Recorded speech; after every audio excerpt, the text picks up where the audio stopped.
As well, in news just in, the White House says Donald Trump has been made aware of a ceasefire proposal put forward by Pakistan. It comes as Iranians stock up on bottled water and power packs as the clock ticks down on the US president's latest ultimatum for a deal that includes reopening the strategic Strait of Hormuz. After warning that a whole civilization would die if the regime failed to agree to his demands, Trump said Tehran still had time to capitulate ahead of the deadline, which is set for just under 4 hours' time. Well, for the very latest, let's cross live to Fraser Jackson. He's our correspondent in Washington. Fraser, an astonishing threat earlier from the US president, but in the last few minutes, the White House saying that he's aware of a ceasefire proposal being put forward by Pakistan. Very difficult to say, as always, what Donald Trump might do next, but could this provide an off-ramp? That is the word that I was about to say, Sharon. This is a very much needed off-ramp for the president here. He'd effectively painted himself into a bit of a corner and had dialed up the rhetoric significantly this morning at around 8 a.m. local time, posting that it was going to be the end of the Iranian civilization.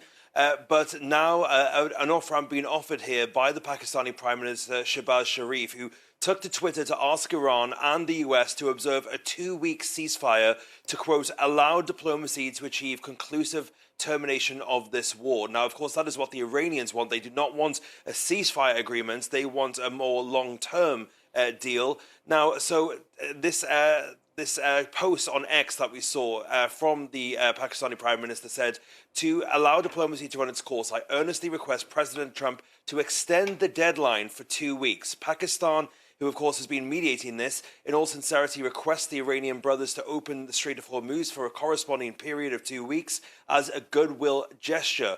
The post then continues, we also urge all warring parties to observe that ceasefire everywhere for 2 weeks to allow diplomacy to achieve the conclusive termination of this war. So in that post then, he's asking Donald Trump to extend this deadline on Iran by 2 weeks, also asking Iran to reopen the Strait of Hormuz during that period, and asking both sides to stop these strikes and to stop the fighting as well. Karoline Leavitt saying that the president has been made aware of this proposal by the Pakistanis and that a response will come. So we're expecting now to either hear from Donald Trump on Truth Social or through Karoline Leavitt herself, but this is a real off-ramp being given here to the president after he painted himself into a really tight corner this morning at 8 a.m. We'll bring you all the details as soon as we do get any word in from either the White House or Donald Trump. But Fraser, Iranian officials, the foreign ministry, this all comes after, it was remaining defiant, vowing earlier to prevail over what it described as brute force, saying that there would be an immediate and proportionate response if Donald Trump were to follow through with these threats. Yeah, and of course, Donald Trump has been asking for a ceasefire deal with the Iranians. The Iranians have rejected that proposal for quite some time. They actually came back with a 10-point plan of their own that they wanted to see to get this war to an end. That was going to include a permanent end to the war rather than a short-term ceasefire, as well as ending other conflicts in the region.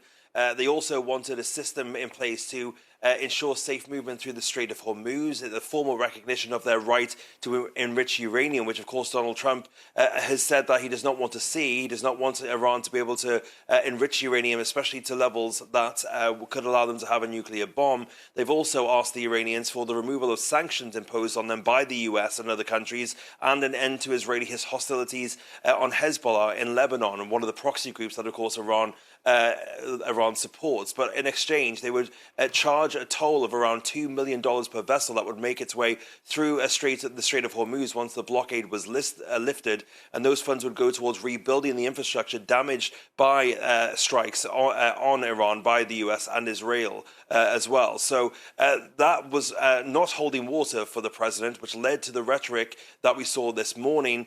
But now there seems to be a bit of a halfway house here being offered by the Pakistanis, who are trying to get this hostility to cease, at least in the short term, and hoping that that gives enough space for more significant developments to take place. Of course, there's a very similar thing to what we've seen in other conflicts, including in Gaza, and it's, of course, something that we've been thinking we might see in Ukraine as well, but some time needed here to get the more concrete version solidified.